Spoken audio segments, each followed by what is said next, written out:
2026 y estamos empezando tratando el tema con el que hemos abierto justamente el año, porque para nadie es ningún secreto que la noticia que hemos recibido el 3 de enero, el sábado 3 de enero en la madrugada, era justamente que los Estados Unidos, bueno, una fuerza en realidad, no sabíamos cuál en ese momento, estaba bombardeando Caracas. Luego nos enteraríamos que fue el Fuerte Tiuna y otras instalaciones militares de las Fuerzas Armadas venezolanas. Y ya en el transcurso de la madrugada, de las horas del día siguiente, ya nos enteramos que habían extraído, secuestrado, capturado, llámelo como usted quiera, a Nicolás Maduro. Que los militares norteamericanos se habían llevado a Nicolás Maduro de Venezuela, lo habían sacado a él y a su esposa.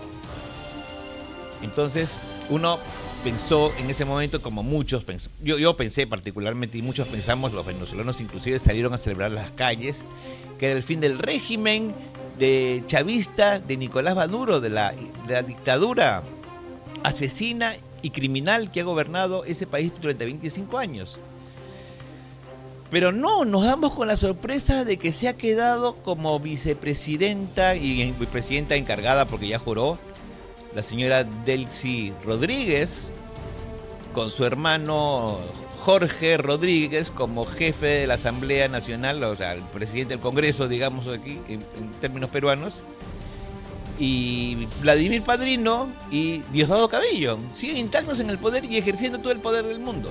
Ahora, Donald Trump ha dado explicaciones diciendo que ellos que Estados Unidos va a gobernar Venezuela, no sé si a control remoto, porque Estados Unidos tampoco ha dejado ningún representante físico en persona en Venezuela, en medio del gobierno del gobierno, de lo que queda del gobierno de Venezuela.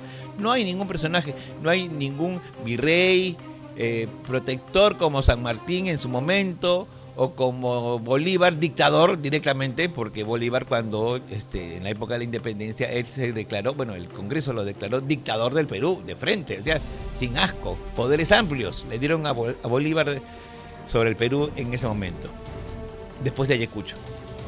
Entonces, tenemos que, o sea, esas son las preguntas que quedan pendientes. O sea, no sabemos qué cosa es lo que va a pasar con Venezuela, si realmente va a haber un cambio de régimen, si van a haber elecciones, si va a haber alguna transición hacia la democracia, obviamente, ¿no? Y seguramente, pues, esto será, pues, un trabajo larguísimo de muchísimos años, no solamente de recomponer el Estado venezolano, sino de recomponer el país completo. Bueno, pero para conversar sobre este tema, este y otros temas, hemos invitado a nuestro internacionalista amigo Andrés Paredes, que viene esta noche en el primer programa de Argolla TV en vivo con este tema internacional tan interesante. Así que vamos a hacer una pequeña pausa y regresamos con la entrevista inmediatamente. No se muevan.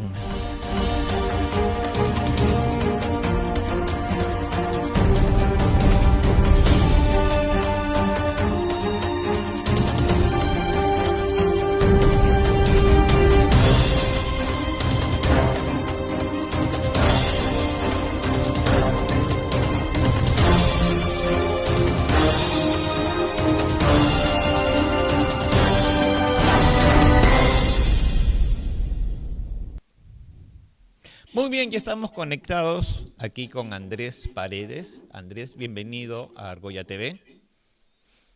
Un gusto estar de nuevo aquí, Jaime. Igualmente, feliz año, por cierto. Feliz año, no sé hasta qué momento se dice feliz año, pero feliz año. Feliz, exacto. No sé hasta cuándo se puede desear feliz año, pero igual. Andrés, para empezar y para no alargar mucho el asunto, porque ya he hecho una presentación breve de la situación, ¿qué es lo que ha pasado en Venezuela? ¿Cuáles son los planes de Donald Trump, crees tú, para Venezuela? ¿Por qué ha extraído de la manera como ha extraído a Hugo Chávez, a Nicolás Maduro del poder de esa manera? Lo ha secuestrado prácticamente. Sí, bueno, ha sido una intervención, me parece que motivada por cierta improvisación con respecto al tema de la negociación que intentó imponer Donald Trump al mover la flota norteamericana al Caribe. Recordemos que ha movido realmente la tercera parte de la flota de Estados Unidos mundial frente a Venezuela para que simplemente tenga un efecto abrumador e incontestable. Me parece, de acuerdo a lo que podemos ver ahora, de que había un cálculo inicial que se iba a derrumbar el régimen o adoptar las exigencias del gobierno norteamericano solo con la sola presencia de la flota. Sin embargo, eso no sucedió y vimos un periodo de espera, parálisis, supongo también de preparación de diversas opciones que el aparato militar le tenía que dar a Donald Trump. Es decir, Donald Trump tenía un objetivo político incierto, pero el ejército norteamericano, que es el más poderoso y como hemos visto, el más profesional, si no el más profesional, tiene una capacidad increíble con las armas que tiene, las capacidades que tiene, una capacidad de planificación muy impresionante. Le ofreció las opciones a Donald Trump, me parece que entre ellas era la extracción o secuestro o abducción, si lo queremos ver un poco más del tema ufológico, de Nicolás Maduro. Entonces, esta opción ha estado, me parece, presente porque no había opción de la ocupación del terreno con un ejército, algo que está fuera de las capacidades que se habían mostrado frente a las costas de Venezuela. No había un ejército de invasión, sí había un pequeño destacamento de operaciones especiales. Ese destacamento de operaciones especiales tenía la posibilidad de ofrecerle un abanico de opciones a Donald Trump. Y la extracción de Nicolás Maduro ha sido de las más arriesgadas, pero dentro de las posibilidades reales de este equipo. La operación del 3 de enero se llevó a cabo con un bombardeo y una ejecución desde el punto de vista militar norteamericano exitoso absolutamente. Secuestrar o abducir, ¿no? o extraer, como queramos usar el adjetivo o el verbo, a un presidente de una nación hostil, supuestamente protegido por un aparato de defensa más o menos capaz. Sabíamos que el ejército de Venezuela no podía equiparse en ningún momento al norteamericano, pero la captura de su líder pues debería ser un hecho complicadísimo.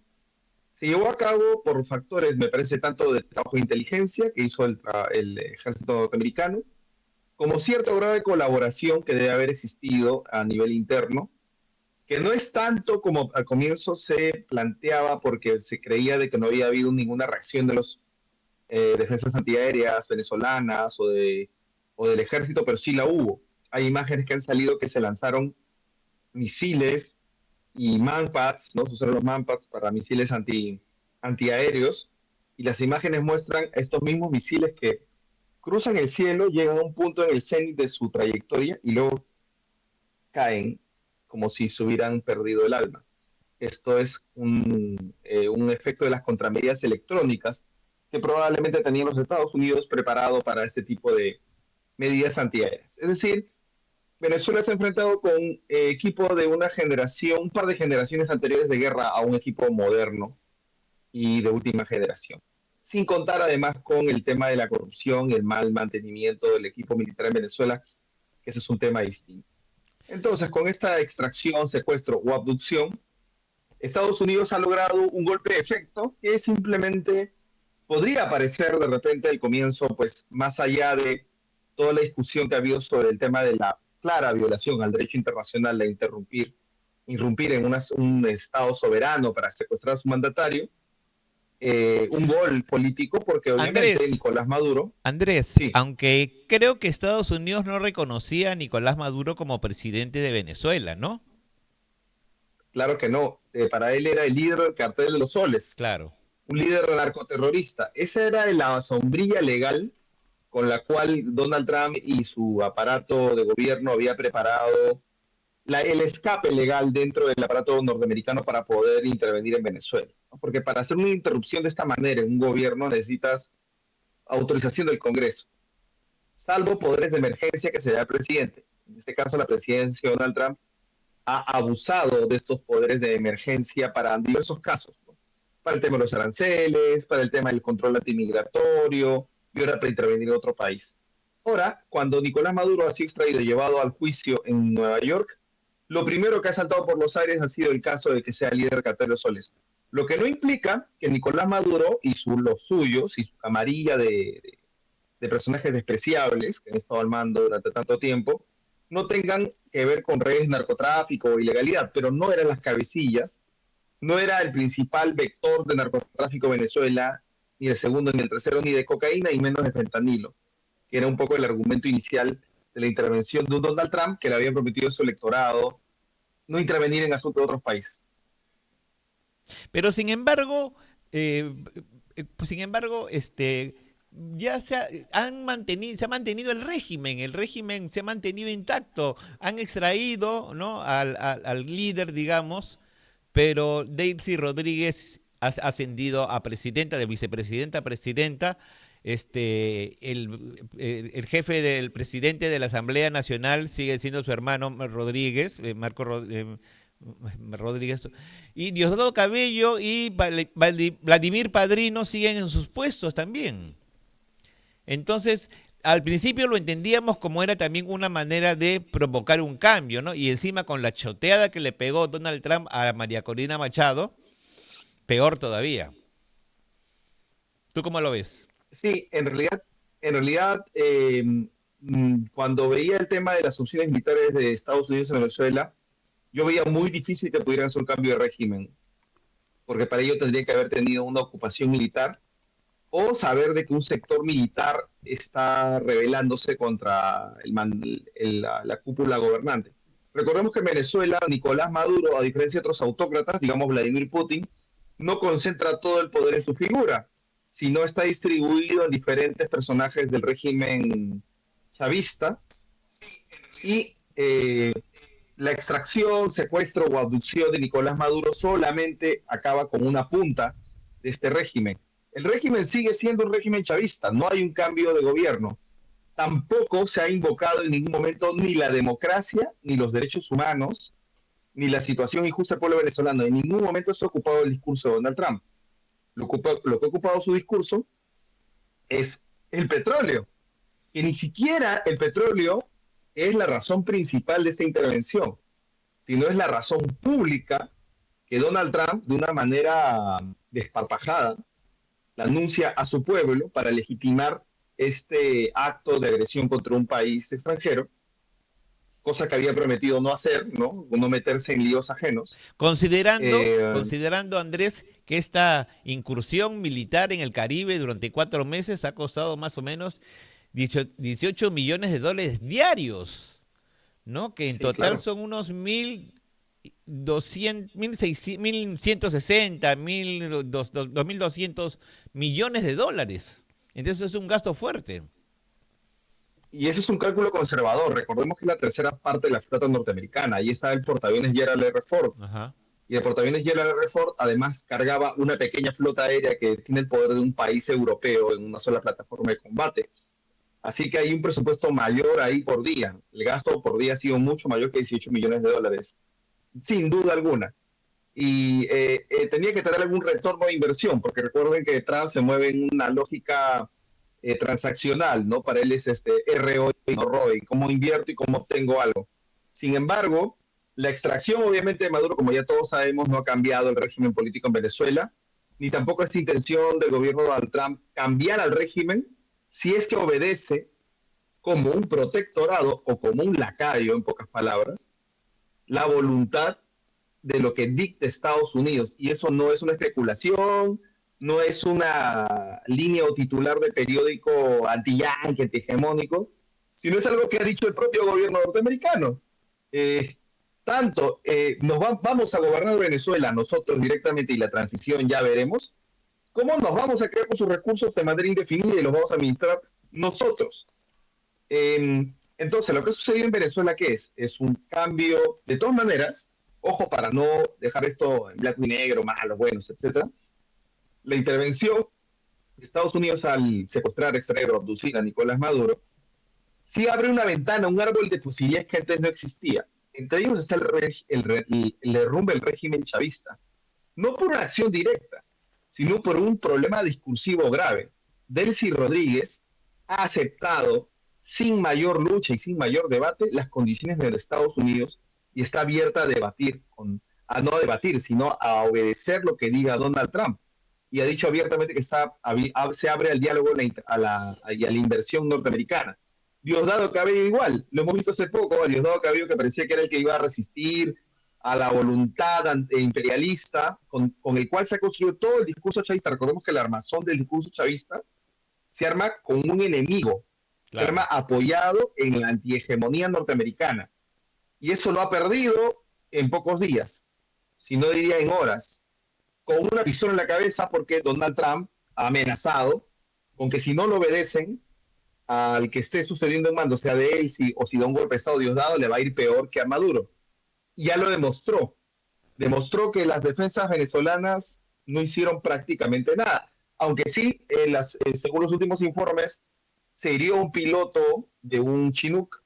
Un Chinook salió con daño, pero la misión se completó y el Chinook no sufrió una retirada, sino actuó hasta el final de la operación, lo cual habla muy bien de, uno, el personal involucrado militar norteamericano, las contramedidas, y lo más importante, el otro dato más importante que veo que se soslaya mucho, los 32 cubanos muertos en esta operación. Claro.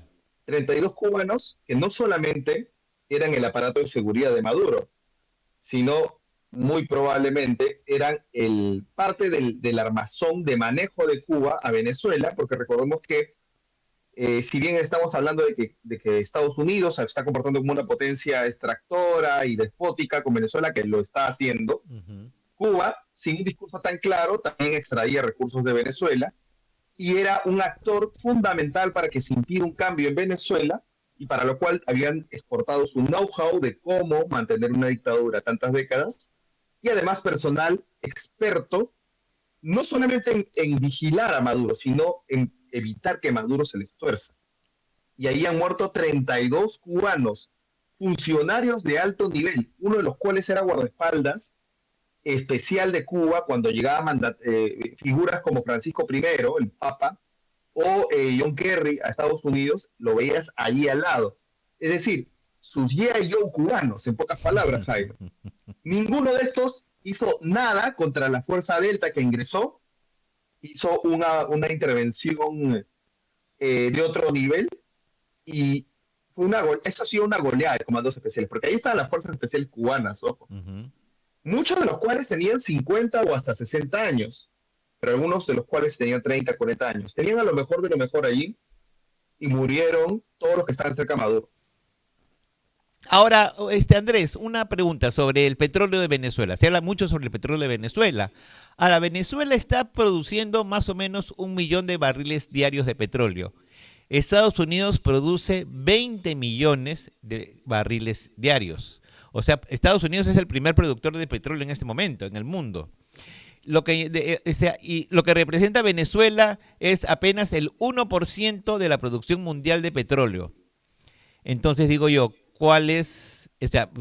están pensando en qué, en las reservas que tiene el Venezuela, pero ojo que para que esas reservas puedan extraerse y puedan lograrse comercializar, o sea, solamente para producir 500,000 barriles extras de petróleo al día, Venezuela necesita de 2 a 3 años de tiempo para mejorar sus instalaciones que están bastante decaídas y 10,000 millones de dólares en inversión.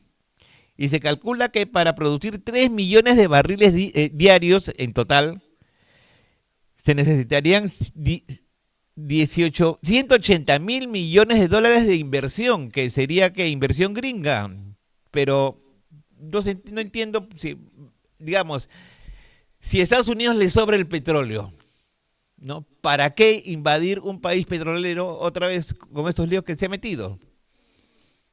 A eso voy de que el petróleo no era la razón. Sí, nunca fue la razón. Hay dos capas de pretextos. Ya. El pretexto para moverse dentro de la legalidad norteamericana, que es Maduro es su líder narcoterrorista. Una vez que ya lo capturó, ya se olvidó del narcotráfico. ¿Eh? No ves a Donald Trump diciendo hemos mejorado. No, ya salió el narcotráfico del discurso. Y la siguiente capa es para su electorado, que es más, ni siquiera creo que es hacia el electorado, sino ha sido hacia Trump por parte de Marco Rubio, y otras cabezas que están en el gobierno de Donald Trump, porque hay una lucha de facciones dentro del gobierno de Donald Trump, no se mueve de manera unificada. El gobierno de Donald Trump tiene facciones que no sé si le han vendido a Donald Trump lo del petróleo, o si Donald Trump sabe que es un pretexto para mostrárselo a su electorado, porque el petróleo no son 180.000 millones de dólares, sino 18.000 millones de dólares, que es un montón. Requeriría esa inversión por parte de intereses particulares norteamericanos. Y 3 o 2 años es ser muy optimista para que recupere la producción. Se calcula que demoraría de 5 a 10 años. Ok. ¿Por qué? Porque eso es lo que demoró más o menos Irak con ocupación norteamericana en recuperar su producción pre-invasión. Ujú. O también lo que ha demorado en Libia, incluso desde la caída de Gaddafi hace 15 años, que no ha llegado a recuperar la producción que tenía antes de la caída de Gaddafi. Y recordemos que acá no es que haya llegado un gobierno nuevo, está el mismo régimen chavista, Exacto. que honesto no es, eficiente no es, con récord de extracción de petróleo bajo su mandato no es. Claro que se tendría que llegar la inversión norteamericana, y Donald Trump está intentando convencer a los intereses petroleros norteamericanos que inviertan. El tema es que, como he visto en el Financial Times hace poco, una declaración de un directivo petrolero que no quiso identificarse, dijo: ¿para qué vamos a intervenir? Vamos a invertir en un escenario que puede cambiar, o un personaje que te tuitea algo y te cambia las condiciones de inversión. Eso con respecto a la impredictibilidad de Donald Trump con respecto a su manejo político. Entonces yo tengo, aparte, en primer lugar, no hay esa liquidez de efectivo en los petroleros, en los intereses petroleros norteamericanos. No existen 18.000 millones de dólares en cash para comenzar la inversión para recuperar a largo plazo la producción petrolera venezolana.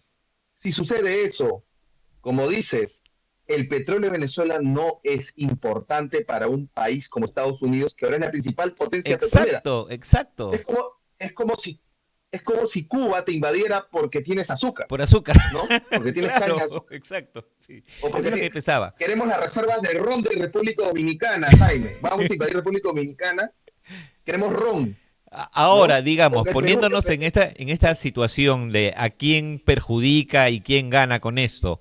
O sea, entre los perdedores podría estar Canadá, que actualmente le está vendiendo petróleo pesado, que es el petróleo venezolano, petróleo pesado a las refinerías Sí. norteamericanas. Pero también está China, que es otro comprador. A ver, se supone que el petróleo, no se supone, bueno, el petróleo venezolano tiene sanciones de Estados Unidos, bloqueos, para no poder venderlo libremente en el mercado normal el mercado del petróleo mundial. Entonces, como China se está aprovechando de eso, comprando el petróleo, ¿no?, a mucho menor precio del precio comercial, y de paso que le paga las deudas en petróleo de dinero que le ha prestado antes. ¿No será una manera también de perjudicar a China? No necesariamente, porque China no depende del petróleo venezolano. China tiene otros proveedores más cercanos, más confiables. Rusia. Complementa a Venezuela, complementa a la economía china. Y Canadá no ha sido, o sea, si bien a Donald Trump le cae muy bien hacerle daño a Canadá, porque recordemos es parte de sus objetivos geopolíticos, y aquí es donde está la clave, no es el petróleo, es la geopolítica. El tema ha sido profundamente relacionado a un tema en primer lugar, ideológico, movido por Marco Rubio, por ejemplo, Ujú. porque Marco Rubio es el promotor de la acción en Venezuela. ¿Para qué? Para provocar ni siquiera un cambio en Venezuela, para provocar un cambio en Cuba. Porque, como mencionaba, 32, no 32 militares, ni policías, ni colaboradores, eran 32 miembros Claro. de las agencias de inteligencia cubanas que rodeaban a Maduro. Que hayan muerto 32, que son casi la mitad de muertos de la intervención, que habla de lo cercano, e incluso podríamos decir hasta manejado, que estaba el gobierno venezolano por interés cubano. Y el cortarle el caño de petróleo, para China el petróleo venezolano no significa mucho, para Cuba significa casi todo. La vida. Y es y es un tema geopolítico. Con esto logras un cambio en Cuba. Por otro lado, está el discurso hemisférico. Recordemos que hace poco, el mes de noviembre, al final de noviembre, comienzo de diciembre, salió el documento de Estrategia Nacional de Seguridad norteamericano, que es casi el plan de lo que van a hacer en el régimen de Donald Trump. Este plan implica, uno, abandonamos nuestros compromisos mundiales porque ya el mundo no podemos cargarlo como un atlas, según esas propias palabras. Durante mucho tiempo, dice el documento, Estados Unidos ha cargado en sus hombros el peso del mundo y eso no juega a favor de nuestros propósitos nacionales. ¿Qué tenemos que hacer? Recluirnos y renunciar al mundo, pero para hacerse fuerte en el hemisferio. Y el hemisferio implica la clásica Latinoamérica, donde no es la primera intervención que sucede norteamericana, digámoslo así, solo que hace tiempo no había intervención de esta magnitud, y es la primera de esta clase en Sudamérica, eso sí, porque Estados Unidos había derribado gobiernos en países más pequeños. Se ha llevado el país más grande que ha derribado un gobierno ha sido Venezuela, porque ha derribado gobiernos en Guatemala, Jacobo Arbenz, ¿no? En República Dominicana, en diferentes países. Pero el mayor gobierno que ha derribado un país, así con la fuerza bruta, ha sido el venezolano. Latinoamérica, pero también recuerda que está en su hemisferio Canadá y otra cosa más, Groenlandia. Todo eso lo veo como que hubieran hecho una especie de visión de Risk, de una partida de Risk, poniendo un límite, una especie de tratado de Tordesillas. Aquí y acá está nuestra cancha. Y aquí y acá, protegidos por el Océano Pacífico y Atlántico que protegen Estados Unidos, se protege todo el área de influencia donde no vamos a permitir, según el documento dice específicamente, la acción estratégica de cualquier potencia no hemisférica. ¿A qué se refiere con potencia no hemisférica? En primer lugar a China. Claro. Y en segundo lugar, preocúpate de Europa, con los países europeos en declive, pero que todavía tienen presencia en América, no solo en Groenlandia. Recordemos, hay otra cosa que se escapa a veces de la visión de esta supremacía hemisférica, que es la base espacial francesa y de la Unión Europea en Guyana francesa. Todo eso pertenece a intereses no hemisféricos. Uh-huh. Y el primer paso es Groenlandia, ¿no es así? Groenlandia y Venezuela, asegurar el vecindario. Primero, limpiar el patio trasero. Ellos lo han dicho ya tal cual. Se han referido oficialmente a Latinoamérica como backyard, ¿no? Entonces, limpiar el patio trasero. ¿Qué hay en el patio trasero? En primer lugar, el país más incómodo, Venezuela, con una retórica antiimperialista, con presencia china, rusa e iraní, que realmente no ha servido mucho para Venezuela, para salvarse de la intervención norteamericana. Mucha gente creía que Rusia, China o Irán se iban a involucrar en la defensa de Venezuela y estaban soñando realmente. No había forma alguna que esos países pudieran hacer algo contra una potencia que tiene a Venezuela al otro lado de sus costas, en el mar Nostrum norteamericano que se marcaría. De ahí sigue Cuba y probablemente Nicaragua, que no lo veo tampoco tan en el verbo de Donald Trump, pero es un poco ordenar todo el continente derechito para que no haya ninguna intervención o ninguna presencia extranjera. Y acá lo que nos preocupa, y alguna gente dice, no pasa nada, el puerto de Chancay chino en algún momento va a recibir la atención de potencia no hemisférica que está en el documento guía de la administración Trump. Inclusive en un momento Trump dijo que quería que el Perú se asociara con Estados Unidos para ser un aliado fuera de la OTAN, pero un aliado de los Estados Unidos, al menos algo así se entendió. Sí, pero eso es como un caramelito, ¿no? Claro. No tiene ninguno. Yo digo, cuando la gente dice, ay, sí, vamos a ser un socio estratégico por debajo de la OTAN, quiere atacar a un país aliado de la OTAN. El valor de la palabra norteamericana es cero, Jaime. Ahorita sí. Lo que ha hecho Trump ha sido degradar el valor del compromiso norteamericano, porque te pone unas condiciones y luego te las cambia, ¿no? Es como Darth Vader con Lando Calrissian en El Imperio Contraataca. Oye, yo creí que habíamos quedado en esto, Darth Vader, ¿no? Y luego le dice, le he cambiado y agradece que no lo vuelva a cambiar, ¿no? Es ese tipo de interlocutor poderoso y patanesco que en estos momentos demuestra, eso es una señal de declive norteamericano. Cuando ya empleas la fuerza bruta y la coerción sin mayor legitimidad, significa que has perdido tus otras armas o has renunciado a ellas. También implica el reconocimiento de debilidad de Estados Unidos ante actores emergentes como China, que hacen que Estados Unidos sienta, si tengo una China resurgiendo, me va a costar más mantener el papel primordial en el mundo de primera potencia. Por lo tanto, antes que suceda algo, y eso tiene una intención de no entrar en conflicto con China, antes que suceda algo que me haga entrar en conflicto con China, yo solito agarro mis cachinas y me pongo en mi hemisferio. Y en ese hemisferio lo cerco y lo aseguro. Y sí, todo lo que está dentro del hemisferio, sí, chao, chao. Venezuela, plum. Cuba, plum. Nicaragua, no sé, de repente ni me incomoda.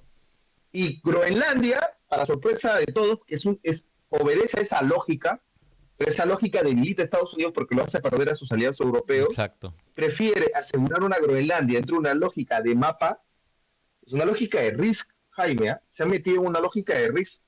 Yo, como jugador de estrategia, te veo que ese es casi como tener una especie de franjita de un solo color que se han obsesionado en tener a costa de perder no un aliado, sino un montón de aliados al otro lado del Atlántico, claro, a los cuales ya no los consideran útiles.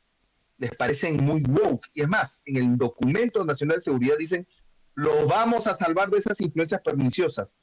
Y además, vamos a devolver los estados a que sean los protagonistas de las relaciones internacionales. Yo no quiero negociar con la Unión Europea. No me gusta. La Unión Europea, todo en conjunto, con esos principios y legalidad, no. Quiero negociar con Francia por separado, con Alemania por separado, con Italia por separado, con Polonia. Los quiere agarrar separados. La Unión Europea es, después ahora, me parece que es el gran objetivo de la administración Trump, destruirla, horadarla o debilitarla. Ok. ¿Y cómo has tomado tú este cambio de posición con respecto a Petro? Que un día dice que es narcotraficante y enemigo de los Estados Unidos y después dice que ha tenido el honor de hablar con el presidente Petro por teléfono y que lo ha invitado a la Casa Blanca. Desconcertante, cuando, ¿no? Cuando tienes... son palomillas de ventana, si se dan cuenta. Si te das cuenta, Jaime, porque Petro y Trump, ¿cuál ha sido su enfrentamiento? Apunte de Twitter. Los dos son tuiteros rabiosos. Y esa clase de tuiteros rabiosos que se ladran con la reja puesta, y cuando quitan la reja, pues si se ven, se caen bien. Es un fenómeno que hemos visto antes, personalmente, además de personas que se llevan muy mal verbalmente y de repente se ven en vivo y no pasa nada. Hay mucho que cambiar, porque allí el tema de Trump no era principista.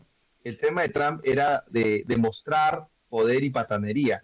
Y el de Petro también, ojo, Petro ha sido muy irresponsable, no solamente con Trump, con el Perú, lo de las leyes de Santa Rosa, ahora es un tema que nos ha deteriorado nuestras relaciones con Colombia por culpa de Petro. Claro. Y así como opina ligeramente de una manera, ahora opina ligeramente de otra. Tuvo un tweet, no sé si viste, donde había un águila y un tigre, jaguar, creo. Un jaguar, ¿no? Ah, jaguar. Sí. Pero el jaguar reposaba su cabecita en el águila. Ese es el nivel de falta de seriedad que hay. Son personajes que tienen esta volubilidad. Y recordemos que también Trump es susceptible de que cuando conoce en persona a alguien, le puede caer bien o mal. Por ejemplo, con Zelensky se llevó muy mal, porque Zelensky es un tipo, a pesar de haber sido un comediante, es un tipo un poco más estoico y no sujeto a las gracias y cambios de carácter de Donald Trump. Para él, si es algo, es A.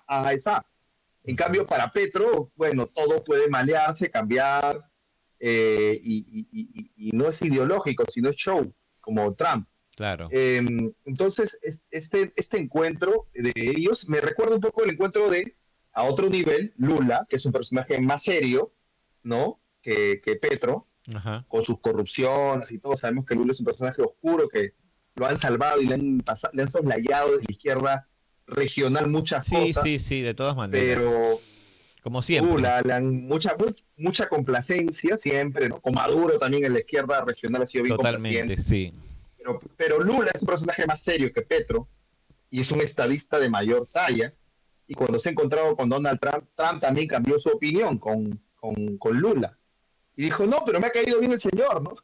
Con Sheinbaum, recordemos que Sheinbaum era sobre todo en México, era el blanco principal de todas las críticas norteamericanas. Claro. los bad hombres, los mexicanos, los narcos. Era el primer lugar donde supuestamente iba a intervenir. El No fentanilo. hablaba Trump de Venezuela. Claro, por el fentanilo, que sí es de México, sí Sí, representa un claro. vector de entrada de fentanilo a Estados Unidos. Pero Sheinbaum ha hablado con él y Sheinbaum con su voz debilita y Suavecito. Y que habla pausas lentamente, largas. desesperantemente lento. Claro, parece que le hizo ASMR a Trump y Trump luego lo ha dejado un poquito al lado. A lo mucho luego Trump ha declarado que el Sheinbaum le parece una excelente persona, pero que no gobierna México. Que México lo gobiernan los cárteles. Y que por lo tanto no descarta una acción en México o en Colombia. Recuerdo que hace poco amenazó a Colombia y luego Petro y Trump se llevan, o sea, esa clase de impredictibilidad tirada mal es lo que nos hace pensar, pues, en que estamos en un momento en el mundo manejado por personas muy poco serias, por payasos, porque Trump es un autócrata, pero es un payaso. Es realmente un personaje que viene de una crianza, no quiero denostar a los amigos que ven lucha libre, pero tiene esta vaina payasesca, Sí, farsesca, el sí, claro. K-pop de lucha libre, ¿no? De personaje que asume un rol, pero finalmente ese rol es una farsa. Mm. Pero no es una farsa como sucede en la política, que hay roles farsantes, no. Es una farsa de show, de espectáculo y de hacer de que tú sigas un drama. Entonces, todo esto lo tiene Trump. Y Petro también lo tiene, pero por otras razones, ¿no? Petro, más que lucha libre, tiene productos fuertemente estimulantes ahí, que al cual parece que es muy, Andrés, muy amigo, ¿no? ¿y cómo ves tú el futuro de los Estados Unidos en el sentido de que una vez que Trump termine su mandato, porque, o sea, a veces creo que hay mucha gente que se olvida que Trump no es el dictador, no es el emperador eterno de los Estados Unidos. Él tiene un final de su mandato, es el 29 o el 30 que cumple, 29, el 29, 2029, ¿no? O 2030, sus 4 años. 2028, tenemos 2025, 26, 27 y 28. Ok.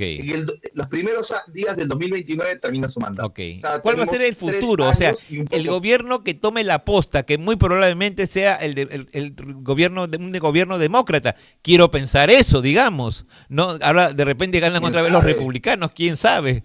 De repente, no creo que Marco Rubio, no, pero J.D. Vance de repente se postula como presidente de los Estados Unidos. ¿Cuál sería el futuro de Estados Unidos con un nuevo presidente frente al mundo con esos enredos que ha causado Trump, con estos líos? Lo está dejando la casa destruida, Jaime. Lo que le queda a Estados Unidos después de Trump, si es que no se anima por un tercer mandato, porque, ojo, ya se ha escuchado Steve Bannon y un montón de gente que quisiera lograr un tercer mandato de Trump.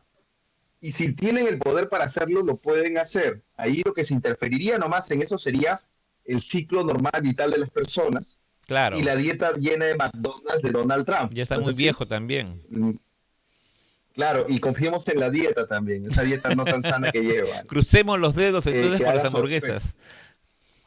Así es, Ronald McDonald, llévate a Donald.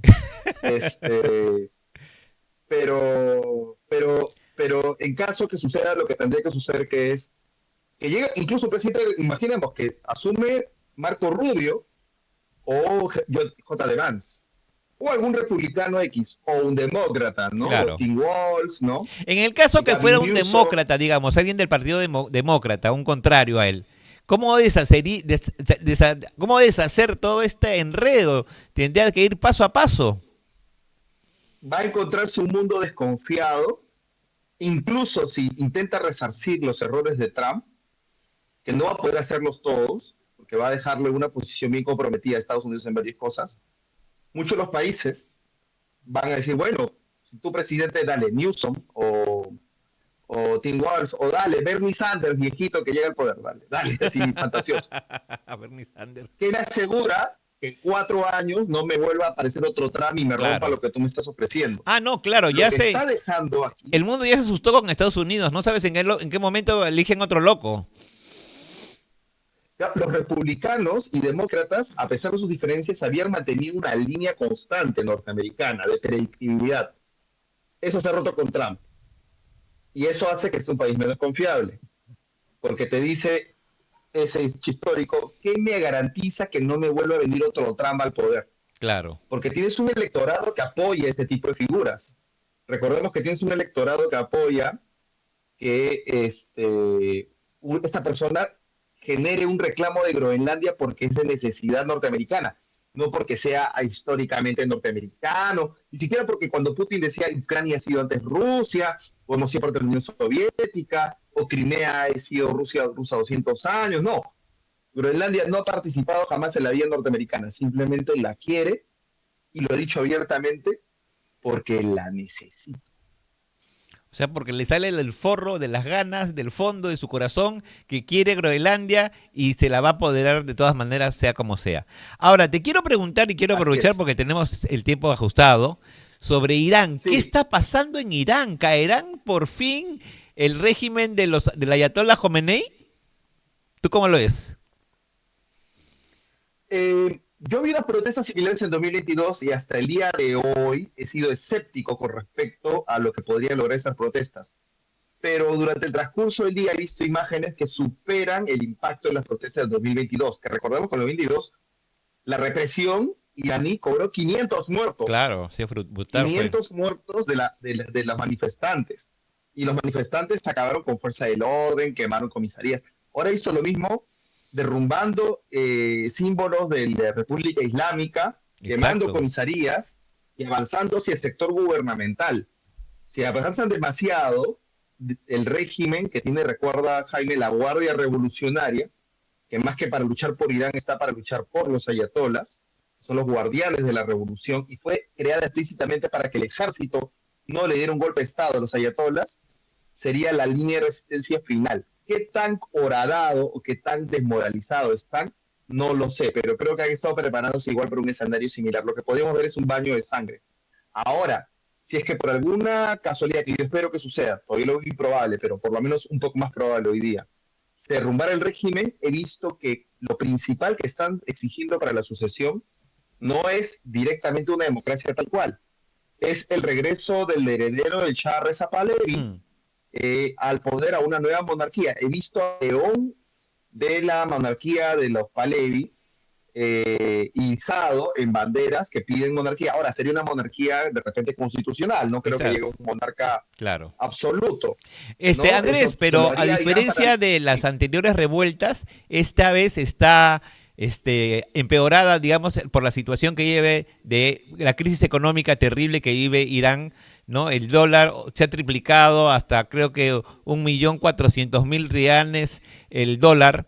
Y hay una sequía brutal, tanto así que las autoridades han Sí, pensado en abandonar Teherán, según dicen, porque la principal represa, la principal reserva de agua de Teherán está al 8% de su capacidad y parece que no hay ninguna señal de que vaya a mejorar la situación.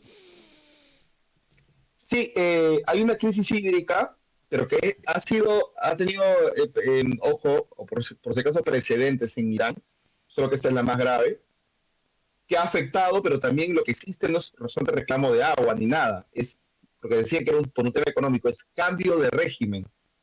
Justo con la coyuntura económica, que también era grave en 2022, ahora es más grave, eso sí, y con la coyuntura hídrica. Y por otro lado, podríamos ver un tema del cambio climático y la crisis del agua derrumbando un régimen poderoso, Jaime. O sea, ahí podemos tener un precedente. Si es que cae el régimen, también va a ser por el agua. Digamos que No he va, visto un va a régimen ser caer como por falta de un agua. niño al revés que se desaparecía las civilizaciones del norte del Perú cada vez que aparecía.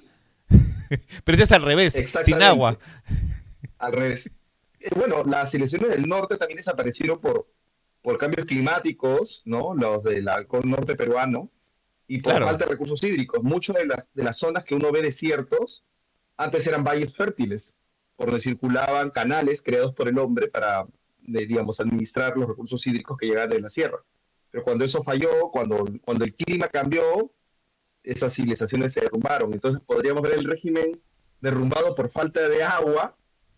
Por un lado sería una buena noticia, por otro lado sería la irrupción del agua ya como factor climático que irrumpe en la política mundial, algo que antes tendríamos que remitirnos a los moche o al medioevo para recordar eso. Bueno, entonces no nos queda más que esperar, digamos, las noticias de lo que pasa en Estados Unidos y Venezuela.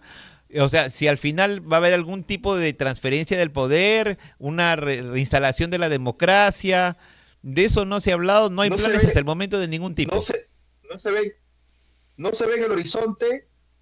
A Marco Rubio habló como una lejana tercera etapa de la transición, que yo entiendo de alguna manera porque no, o sea, con lo que había no Ah, era claro, posible pues poner a María Corina Machado, era imposible. Si lo hacían tenían que tener 200.000 tropas y enfrentarse a una resistencia en guerra civil del chavismo que tenía preparado por lo menos para resistir en las afueras dentro de la geografía de Venezuela. Entonces no han optado por ahí. Aparte se aprendió de la elección de Irak. Cuando se derrumba Saddam Hussein, se disuelve el ejército iraquí y se destruye el partido Baath, que era el que tenía los hilos de la gobernanza iraquí, corrupto y todo, pero manejaba Irak. claro. Criminal, corrupto, asesino y torturador. Pero necesitaba a Baath para manejar Irak. Cuando se destruyó todo y se intentó establecer una democracia así, a lo que quiso George W. Bush, ¿no? Que era volver a Irak una nueva Alemania o Japón, porque se habló mucho del petróleo con Irak, que también importaba, pero luego Trump se quejó de que para qué conquistamos Irak si no nos quedamos con el petróleo, ¿no? Pero lo que quería en el fondo George W. Bush era pasar a la historia como una especie de Truman o Roosevelt que había cambiado el panorama democrático de Medio Oriente, dejando un ícono, un faro de democracia liberal en una región peligrosa y complicada. Lo que hizo fue complicar más. Entonces ahora aprendieron de esa lección y no han derrumbado nada. Tampoco es que les cueste mucho porque los principios de Trump y su régimen no tienen mucho que ver con la democracia liberal. Al contrario, son antiliberales Ujú, y antidemocráticos, muchos de ellos. Recuerdo exacto. en el programa que tengo en las mañanas hablé un poco sobre la ilustración oscura, que es una ideología que mueve a algunas personas que piensan y toman decisiones dentro del gobierno de Trump. Y es una ideología que ve a la democracia popular, o sea, la democracia de masas, como un obstáculo para otro tipo de propósitos. Así Re- que el gobierno de Trump es de todo menos democrático y liberal. Recuérdanos, por favor, en qué horario va tu programa y por cómo se llama el canal de YouTube. Lunes, miércoles y viernes, Faber Futuro, Faber con W, a las 9:30 de la mañana, lunes, miércoles y viernes, Muy por bien. YouTube. Entonces ya saben, amigos, tienen que seguirlo a mi amigo Andrés Paredes, Faber, para que estén al día también de las noticias. Porque algo que a mí siempre me molesta, digamos, es que en el Perú no le damos mucha importancia a los temas internacionales. O sea, he visto la televisión chilena enviar corresponsales a la frontera entre Colombia y Venezuela, conectarse desde todo el mundo con todos los políticos europeos y norteamericanos posibles. Y aquí en el Perú, con las justas, los analistas locales y uno que otro venezolano. Sí, acá somos un poco aldeanos. He visto que por lo menos ya salió un programa internacional más en Epicentro con el sensei Farid Cajat, este programa de Francisco Belaúnde en línea y tu programa un poco más y mi programa que hablan de temas internacionales. Y ahí paramos, creo, ¿no? De repente hay alguno más que me estoy escapando, ¿no? De repente creo que es la guerra de algo, no me acuerdo que había otro canalcito más que hablaba de esto, Sí, pues, pero en general, pero digamos, el peruano o el Perú en general no es muy afecto, no le gusta empaparse mucho de los temas internacionales. Como tú dices, muy aldeanos, nos miramos el ombligo. así es, así Y, es, pero estamos ahí al pie del cañón para cambiar eso. exacto, exacto, exacto. Andrés, muchísimas gracias por tu tiempo y por tu paciencia. Gracias, Jaime. El martes Gracias, pasado Jaime. que teníamos pactada esta entrevista, problemas técnicos nos impidieron hacerla, pero has tenido la paciencia y la delicadeza de poder conversar conmigo esta noche. Muchas gracias por eso. Gracias a ti, Jaime, encantado. Un abrazo. Un abrazo. Muy bien, y esta ha sido la conversación que hemos tenido con Andrés Paredes sobre Venezuela, un tema que está candente porque no sabemos cuál es el futuro que les espera a los venezolanos, todavía ni ellos mismos. Inclusive por eso ellos están hablando de quedarse en los países donde han emigrado. No les convence salir porque saben que van a llegar a un país que sigue pobre, que sigue sin agua, que sigue sin luz, sin posibilidades de trabajo, sin futuro, sin manera de salir adelante todavía. Y donde se han asentado, en los países donde se han asentado, uno de ellos el Perú, por supuesto, parece que sí han obtenido algunos logros, incluso algunos bastante importantes, digamos, económicamente, ¿no? Han podido formar una familia, comprar una casa, comprar un carro. Así que yo creo que es difícil que quieran volver a una situación tan complicada y sin un futuro claro de lo que se esperaría si se mudaran a Venezuela. Como he escuchado, se irían de visita quizás, pero no a quedarse allá. Bueno amigos, de esa manera hemos terminado la emisión de Argolla TV en vivo el día de hoy. Queremos agradecerles a todos por su preferencia y nos vemos muy pronto.